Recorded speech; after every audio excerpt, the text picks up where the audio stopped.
Então, eu coloquei essa questão aqui, que da parte de neuro foi considerada uma das mais difíceis, que é a questão 72. Um paciente de 18 anos de idade, que referia a 8 meses um quadro de aumento do volume urinário, com nictúria e aumento da sede, ingerindo 5 a 6 litros de água ao dia, sem alteração de peso no período. Ele refere um diagnóstico recente de transtorno de ansiedade. Então, lembra que isso aqui, ele por que ele ia colocar como está com transtorno? Tem que ter a ver com o que vai acontecer no caso clínico. Ele não vai colocar isso de graça. Em uso de sertralina, 50 miligramas. Nega trauma craniano, doenças pregressas ou uso de outras medicações. E aí ele vem com volume urinário de 12 horas diurnas de 3.100 ml e 12 horas noturnas de 2.800 ml. O exame físico não tinha nada significativo.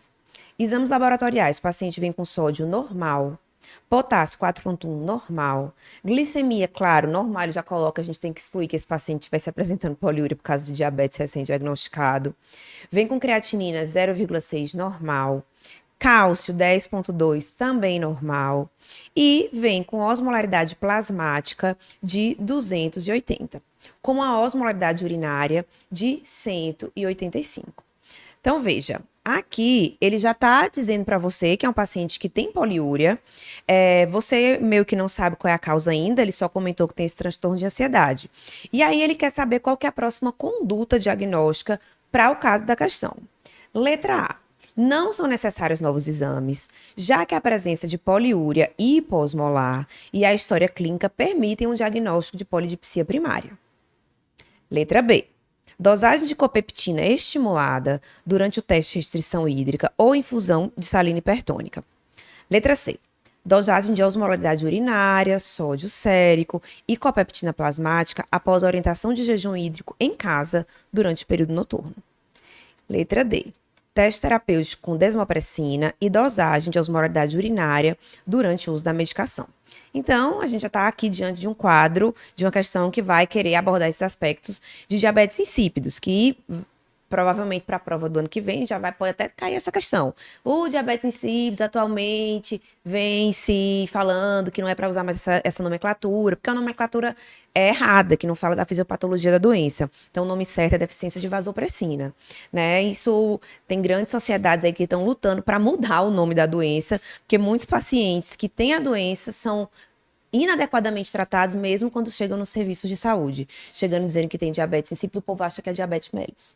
Então tem caso de gente que morre sem assistência médica, isso não só aqui no Brasil, mas assim, em vários países do mundo. Então veja, quando eu tenho um paciente com poliúria confirmada, que no adulto é acima de 3 litros nas 24 horas, então a gente já sabe que ele realmente tem poliúria, eu vou ter que avaliar, principalmente assim, para já excluir de cara, se é um paciente que já tem, por exemplo, hipernatremia. Poxa, já está até com osmolaridade sérica aumentada. Isso daqui a gente não vê muito na prática clínica, porque o paciente que está em casa, ambulatorial, na hora que ele começa a urinar demais, o centro da sede lá age, ele começa a beber água. Então é muito difícil encontrar esse quadro, mas cai na prova. Já um paciente que já tem uma osmolaridade aumentada, já com hipernatremia, ficou fácil. Nesse caso aqui, eu já sei que ele não tem polidipsia primária. O paciente com polidipsia primária não vai ter hipernatremia, ele vai beber muita água, ele pode até ter hiponatremia. Então, nesse caso aqui, seria tranquilo, eu não preciso fazer teste de restrição hídrica. Afinal de contas, o teste de restrição hídrica é para eu conseguir fazer com que esse paciente fique com uma osmolaridade aumentada no sangue, né? Sem ele conseguir beber água. Então, se ele já está assim no basal, fácil. É só você saber se isso é um diabetes insípido central nefrogênico. E aí você pode fazer, inclusive, um teste terapêutico com desmopressina. Se o paciente responder ao teste terapêutico, ou seja, começar a concentrar a urina e falar, tudo bem, era falta de desmopressina, então era um DI central. Ou, nesse caso, também você pode dosar a copeptina. Então, o que é a copeptina? A gente nunca fala, quando está falando de aula de diabetes insípidos, em dosar a vasopressina. Nunca fala. Porque é um peptídeo mais lábio, que não tem um método laboratorial muito confiável para a gente dosar. Mas a copeptina, ela é secretada em quantidades equimolares com a vasopressina. E até hoje a gente não sabe para que serve copeptina. Deve ser para alguma coisa, né? E aí, só que a gente consegue dosar estável. Então, se a copeptina é secretada na mesma quantidade da vasopressina, eu posso dosar a copeptina e vou inferir que a vasopressina está sendo dosável. Então, é esse o racional. Só que na maioria dos quadros, isso não acontece, né, de eu já ter uma hipernatremia, é quando complica e eu tenho que fazer o teste da restrição hídrica. Então, primeiro de tudo, eu preciso confirmar a poliúria. Então, mais 50 ml por quilo nas 24 horas ou acima de 3 litros no adulto. E eu vou ter que, poxa, não sei qual é a causa desse paciente. Ele tá com sódio normal. Será realmente que ele vai ter um diabetes insípido? Será que na hora que eu deixar ele sem acesso à água, ele vai continuar urinando ali litros e litros e litros e não vai conseguir concentrar aquela urina? É para isso que a gente faz o teste de restrição hídrica. Se esse paciente de fato tiver um diabetes insípido, ele vai começar a urinar e não vai beber água, ele vai ficar desesperado, com sede, e você vai dizendo para ele que ele não pode beber água. Tem risco? Tem risco. É um paciente que pode desenvolver uma hipernatremia. É um paciente que pode perder muito peso na hora que está com essa desidratação. Então, é um teste que não pode ser feito em casa, como dizia lá em alguma alternativa.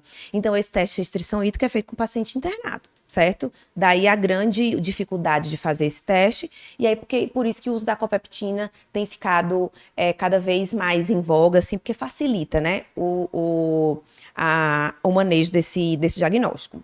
Lembrando que no caso da questão, ele falava que o paciente tinha esse transtorno de ansiedade já para você pensar que talvez ele possa ter polidipsia primária. Então, polidipsia primária é aquele transtorno psiquiátrico em que o indivíduo começa a beber muita água e por conta disso que ele começa a urinar. Então, o problema não é a falta da vasopressina inicialmente, né?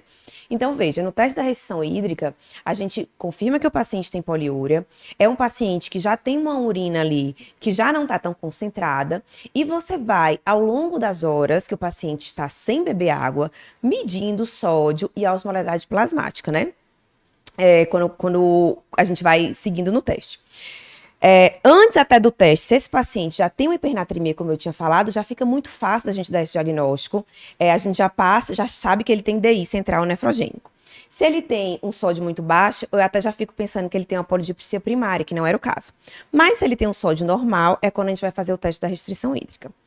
A copeptina basal tem alguns valores que não acho que vale a pena decorar, mas se você vier com um valor aumentado, você quer dizer que o paciente produz vasopressina, então o problema não é produção, é que ele não está agindo direito, então DI nefrogênico. Enquanto que a copeptina for muito baixa, você vai ficar na dúvida ainda se isso é um diabetes insípido central ou se é uma polidipsia primária. Por que a polidipsia primária também causa isso? Porque de tanto que a pessoa bebeu água, isso inibe a produção de vasopressina, porque a própria vasopressina também tem um eixo de regulação de feedback negativo. Então, quando eu tenho uma dúvida diagnóstico entre ser DI central ou polidipsia primária, a copeptina basal não me ajuda, porque ambos ela vai estar baixa. Aí eu vou falar, poxa vida, então era um negócio tão mais fácil de fazer essa tal da copeptina, como é que eu posso dar esse diagnóstico diferencial que era o grande diagnóstico diferencial da questão? Aí, uma coisa que a gente pode fazer é a copeptina estimulada, que era isso que ele perguntava. Então, por isso que era uma questão mais difícil. Se eu tenho uma copeptina baixa, eu ainda continuo na dúvida diagnóstica. Aí eu posso estimular essa copeptina como? Como é que eu vou estimular o meu corpo a produzir mais vasopressina? Deixando esse sódio mais alto. Isso pode ser feito tanto no teste da restrição hídrica, quanto eu posso dar um NaCl concentrado para o paciente. Tudo internado. Aí, se eu fizer ou a restrição hídrica, ou se eu fizer uma solução salina salgadona para o paciente, aí eu vou falar assim, pronto, agora ele está ali no estímulo máximo. Tá com sódio, eu tenho que estar com sódio maior que 147.